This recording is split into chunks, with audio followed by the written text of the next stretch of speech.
How often would he beat you? Too much. Would he only use a belt? Why do you do this to me? No, more than a belt. Iron cords. Whatever's around. Throw you up against the wall as hard as you could. But you were only a child. I know. You were a baby. I know. And you were producing successful records. I know. When you look back on your relationship with your father, is he predominantly a good man, do you think? I think my father means well and wants nothing but the best for his kids. I just think that the way he went about certain things wasn't the best way. We don't speak that much. When did you last talk to him? Honestly, it's not often. Not... Weeks? Months? Do you feel sad about that? Do you feel sad you don't have a relationship with him that is better? Not anymore. I used to. It would have been nice. If you clicked on this video, it's either you see my toxic mother's video, which I'll link in the comments for you guys, or you're dealing with a toxic father and you want to know the signs to look at if you're tripping. What is the purpose of this video? Just like in my toxic mother's video, is that once you recognize that you were in a toxic situation with your parents, it's easier to get healing and to grow from it and heal that inner child within you. Stop generational trauma by you repeating the same cycles. Or even if you're a dad, you want to be a dad in the future, or maybe you're about to get married, you're a woman, and you want to make sure that the spouse you're about to marry is not going to instill trauma into your child. And so there are things that you look for to see if that's the case. I also did a mommy and daddy issues video on how you can determine if someone has mommy or daddy issues, which I will put in the end cards for you guys to check out also. We're going to get into all of this and more, but first, hey friend, welcome to my channel, Creating Elude Mental Gems. This channel is dedicated to leveling up in all areas of your life. So let us learn together, read together, but most importantly, grow together. Now, without further ado, let's get into this video. Let's start with number one. If you have a father who just does not want you to grow up, especially if you're a girl, you all heard of daddy's little girl, where the dad will say, you'll always be my little girl, I don't want to grow up. And it just seems like those girls are never fully adults. They're spoiled. They get away with anything. They can do no wrong to daddy's eyes. But dad also does not want them to grow up. It's the same with their sons, especially if you can be a daddy's little boy too, especially if he lived through you, etc. Yeah, it could be one of those things. They just don't want you to grow up. This can hinder you in life because there's a lot of kids. I know those kids that have they're spoiled by their dads or moms, whatever. And they grow up with no autonomy. They grow up not knowing how to survive this life. It handicaps you and can be very toxic, eventually traumatizing, because you end up being one of those kids that say your parents die or have a disability or something like that. Now you don't know how to do anything for yourself. You're not an adult. You don't know how to have your own family or, do anything for yourself. Bonus with that is that if your father lives through you, especially if you're a son, if you're a guy, if your father always wanted to be a basketball star or football star, and now puts immense pressure on you to become that, and you feel like you cannot measure up, you just would never be good enough. We're going to talk about that later. Your father provides conditional love. His love is conditional.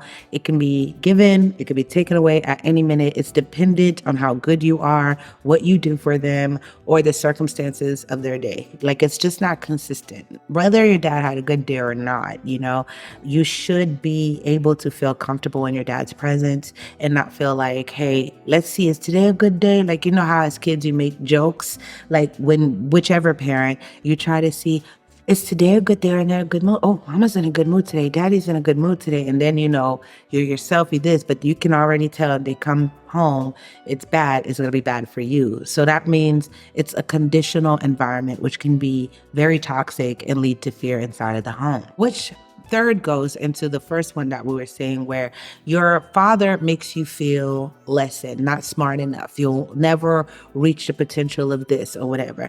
And this can go into the immense pressure, like I said, if your father wants to live through you and maybe become this athlete or, this intensely smart. They never got straight A's, but they want you to get straight A's. That's the gag. But even if they were a straight A student, if they went to Harvard University or something, hey, they put immense pressure on you to have this huge accomplishments or else you're worthless, right? That can be very damaging and creates perfectionist and imposter syndrome. Comment below if you guys would like an imposter syndrome video, but you just feel like you'll never be good enough. You'll never measure up. You just would never ever reach to their standards. And especially say you are good at sports and your father was trying to live through you and you actually can play sports, or you're very smart and you're going to Cambridge University or Harvard or whatever. And then the pressure still is there where it's like they praise you so much for being able to accomplish these things, and all your self-worth and who you are is tied into that, and you feel worthless without it. And they almost show you that you would be worthless to me without this.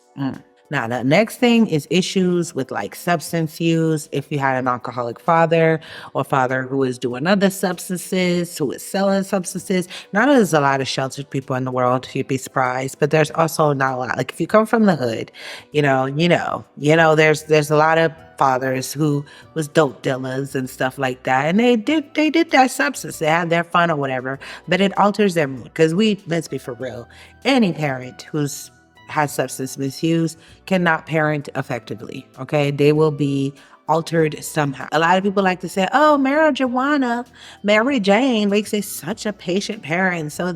But over time, y'all know a lot of time too, if your parent was always high, always under the influence, in cloud nine, sometimes they could get real lazy.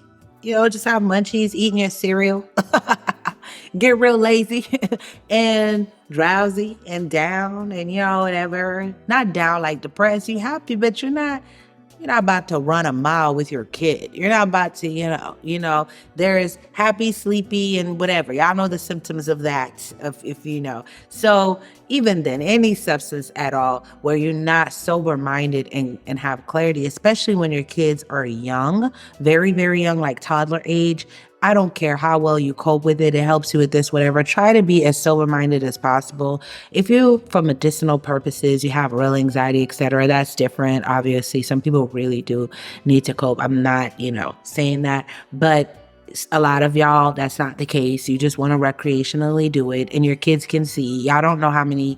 Take it from me as a kid, where I didn't deal with that in my home with anyone having like substance use, but in the hood, I had a lot of friends who dealt with that, and they know when their parents are high, even if it's with Mary Jane or not.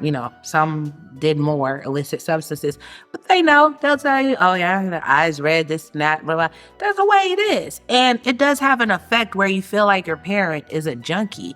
You feel like, because kids don't really know the big difference until they get older, but the damage is already done where they can kind of tell. And parents be thinking that you can't tell. There was a lot of parents that would act like their kids can't tell. They can tell. They can tell you different. They know the difference when your pupils dilate, your eyelids get real low, you all of a sudden smiling and you're happy. They attribute you, especially if you're a parent who only parents when you're high because you feel like I have more patience and I'm more happy.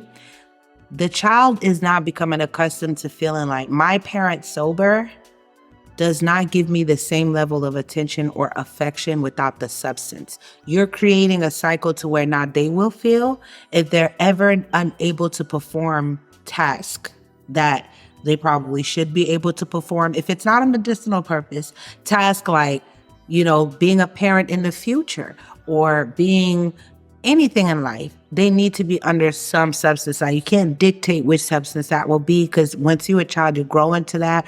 You just know my parents is under an influence, weed or not. That's how they parented me. And let's get into wine. All those parents that be drinking day drinks, y'all have y'all little mugs at the soccer games. You know how many soccer games I had, and there'd be moms with wine in their bottles. I was literally drunk at the games, or at the end of the day, their kids will see them always down in a bottle or half a bottle. Oh, I had a long day. Like, I get it, but it creates this pattern for the kids, and you can't determine how. And I know this is gonna ruffle a lot of feathers. Again, I apologize sincerely.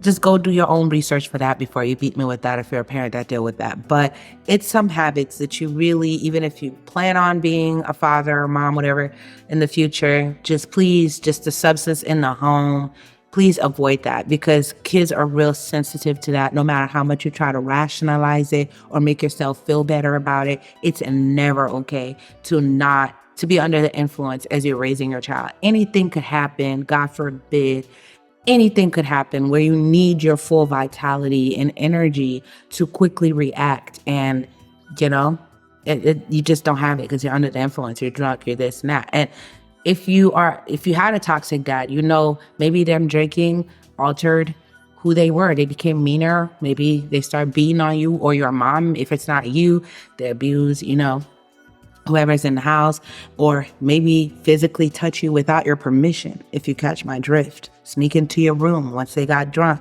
and it becomes this thing. And a lot of people use substances to, you know, get liquid courage to do what was already in their heart. So we can't blame the alcohol for your father doing this, or your mother, whatever. They already wanted to do it. They're just, the alcohol just, you know, whatever, you gotta say that. But a lot of people just blame the substances when you have to take accountability, you know, as a parent for yourself. And even as a child, you have to be like, hey, I can't blame the substance only for what this person kept choosing to do. They know what they're doing. Okay. It's not the alcohol or this or that. They know what they're doing, okay? Financial manipulation, and especially if you came from like a wealthier background, even if not, but like if you came from like, you know, those trust fund babies, you rich. I know y'all not gonna comment in the comments. Y'all know y'all watching, where they cut you off or use money to intimidate you. Now, I didn't have this growing up in high school, you know, and stuff with who I was around, but definitely when I got to college and I started working in corporate America and stuff, I started being around some trust fund babies, some babies that had a card from their daddies, okay? And any little trouble they get, like especially in college, the grades weren't right, cut you off, this, that, da, da, da, to where they had a fear around finances with them. And a lot of those girls now, they're married to their daddies. I don't mean their literal daddies, but they go find a man that financially manipulate them also, and they think it's normal because they were raised around parents who did that dangled the money as like a threat around them. Very, very toxic. Okay. Also, if your father instills fear in you, it doesn't have to be, you know, just when they drank or whatever. It could just be they come in and you're scared. If you had got a lot of whoopings, spankings, abuse, and I'm talking about violently, not like, you know, not sparing the rod in the Christian sense, but violent, reprimanded for things or whatever. And then you notice that when you hear that door open, how do you feel when your dad is coming in? If that triggers you, you already know. I wanted to play sometimes, and I couldn't, you know. Why couldn't? I had to go to the studio. When you would be practicing, you were very heavily disciplined by your father. What was that like? You know, and he practiced us with a belt in his hand. Well, I didn't have it that hard because he used me as the example. It was like, do it like Michael. And if you miss a step, expect to be, and he would tear you up if you missed. And so not only were we practicing, we were nervous rehearsing because he sat in a chair and he had this belt in his hand. And if you didn't do it the right way, he would tear you up.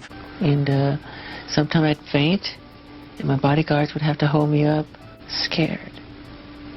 I mean, scared. So scared that I would regurgitate. You would vomit? Mm-hmm. When would you vomit? What would produce that sort of reaction in you? His presence. Just seeing him. When he was beating you, did you hate him? Yeah.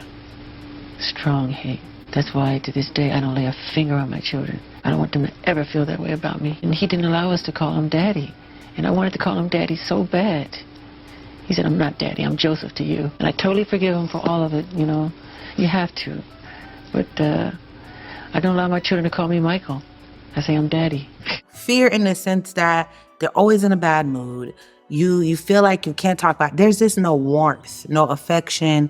Just you're terrified of them. You can't play with them. Can you play with your dad when you were a child? Could you just get on your dad's back and play with him and talk and this and that? Did you feel you had that freedom, or were you more like he walks close, you're flinching? You know, what was it like? If you had some fear around that, then that was a little bit of toxic. Next is them, of course, blaming everyone for their actions.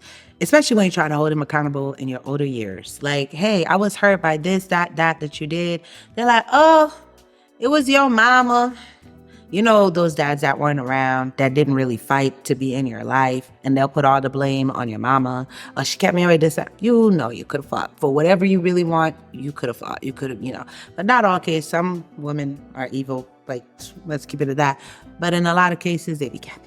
Okay? But if they blame their job, everything, the world dealt them a bad hand, all they do is complain, everyone mess up their life, they could have been great, this and that. They didn't even blame you, having you. Listen, everyone else is responsible for their actions except for them. Like, they don't take no accountability whatsoever for anything, especially if you try to hold them accountable. You cannot do that. Nothing is their fault. Joe, do you have any at all bad feelings about the way Michael was raised? I know you're denying the stories about violence, but as you look at it, were there any mistakes you made?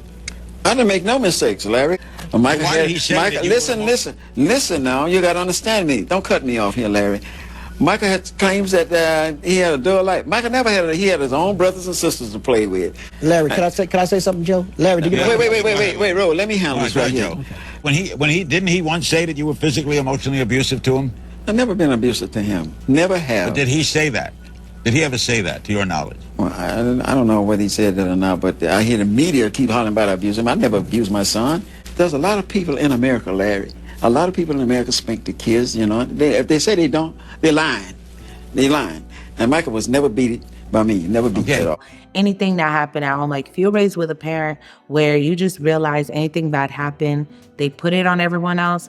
Next is nonchalance. This, especially in the Caribbean home sometimes, is the aloofness. A lot of people don't deal with that. Like, you probably never dealt with abuse or anything physical or anything like that. But one thing that hurts deeply to the core is a father who just don't care about their children, nonchalant. Like, they could provide the essentials for you to be okay. They put a roof over your head, make sure you're in a good school, you have clothes on your back and stuff, but that's where it ends. There's no hugs, I love yous, no affection, just aloofness. It was just like, hey, I'm gonna be responsible. I had you, I'll do what I do, but I could care a little less. One time I tried to call him Dad. And what happened? He said no. He said, no. He said, I'm Joseph. You call me Joseph. I'm Joseph to you. What would you do differently if you had a child to the way your father treated you? A lot of attention, a lot of love, spend a lot of time. I let them know how much I love them all the time. You never called your dad Dad. You always called him Joseph. Joseph. He didn't want anybody to call him Dad. Why? I never asked why. And I just left it as it is. When he was beating you, did you hate him? Yeah. Strong hate. That's why to this day I don't lay a finger on my children. I don't want them to ever feel that way about me. And he didn't allow us to call him Daddy. And I wanted to call him Daddy so bad. He said, I'm not Daddy, I'm Joseph to you. And I totally forgive him for all of it, You have to. But I don't allow my children to call me Michael. I say I'm Daddy. You go away to college, you don't get calls, you don't get visits, they never come to your games, they don't brag about you to their friends, there's no warmth, none. You can't have a conversation with your dad or whatever. Now, even as an adult, if they deal with you, it's monetary, like in the sense that you're doing something for them, what can you do for them? It's not them really even trying to be a father. Indifference is very painful, very traumatic, because it makes you feel very unimportant, worthless even, like you don't matter. Your feelings, there's no regard to your emotions in any sense of the word. It's just very unfortunate, but it's one of the most hurtful things that can happen. And I just know a lot of Caribbean fathers are working on that, where one out of two for every two people you see, one of them that are from the islands had an aloof father, period. Moms tend to be less in the Caribbean and more toxic, but they're, the aloofness, they show up even if your father was not present also. Maybe your mom had full custody. They showed up once in a blue moon holiday, took a picture with you and was gone.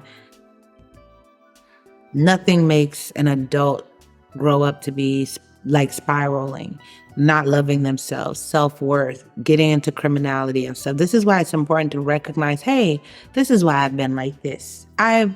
Hey, I grew up in this type of environment. Let me not victimize myself. Let me heal from this, Which the last one is, of course, the controlling aspect. If your dad controlled everything you did, what schools you go to, what positions, who you date, just your life, you can't breathe, you're suffocating. There might be good dads that were present, that did the best they could, that provided, that probably gave you warmth and all of that, but they controlled every aspect of your life. Like, you feel like you could not breathe, you could not make any decisions for yourself. Even now as an adult, you still don't feel like an adult. It goes back into the not letting you grow up, You feel just suffocated. It's very, very problematic. And I know, like I said, it's hard to come to terms with these things. I don't want anyone to feel like once you acknowledge these, if you acknowledge these, that means that you do not love your parents or your dad or whatever you do. You can love someone and realize that they're toxic. Now, how you handle this is therapy, therapy, therapy. And if you're young, you don't have access to that, there's books, which I put on the screen, where you guys can get them free here on YouTube, most of them Audible. If you cannot, make the purchase, you could just listen to freely. Of course, getting spiritually connected with God, praying that He helps you to heal. And third, if you're an adult, remove yourself, okay? In the Bible days, okay, people used to leave their homes, their lands. Like Abraham left his whole country, everything behind, just took his wife and stuff and left. He didn't worry about nobody else. Okay, a lot of times in the Bible, you left. There wasn't social media. There wasn't, even mail, to send mail. Like, you had to send a servant on a donkey for days, or get on the ship to send messages. Like, people just wasn't having access like that. People used to leave and go to a whole nother lands and never see their peoples again and start a whole new life. Don't let social media or all of this make you feel like you got to be forced to be still in the presence of triggering parents. You don't have to. Save yourself, because a lot of toxic parents can cause you your salvation, because you're living the hurt over and over again because they're not changing. And even as you call them out, they're not holding themselves accountable. They're blaming it on everything. This is why I'm like this. This is why I couldn't give you love or affection, or couldn't be there for you, blah, blah, blah, blah, blah. It's this person. It's this person's fault. It's this fault. Da, da, da. Never just, I was wrong. I'm so sorry. And leave it at that. Like, what can I do to fix it? How can I mend it? It just victimizes you all over again every time you're in their presence. You do not have to be in their presence, and you can break that generational curse. Now, comment below anything else you want to add. I love you guys so much. As always, thank you for tuning in, and comment below what other videos you guys would like to see. Until next time.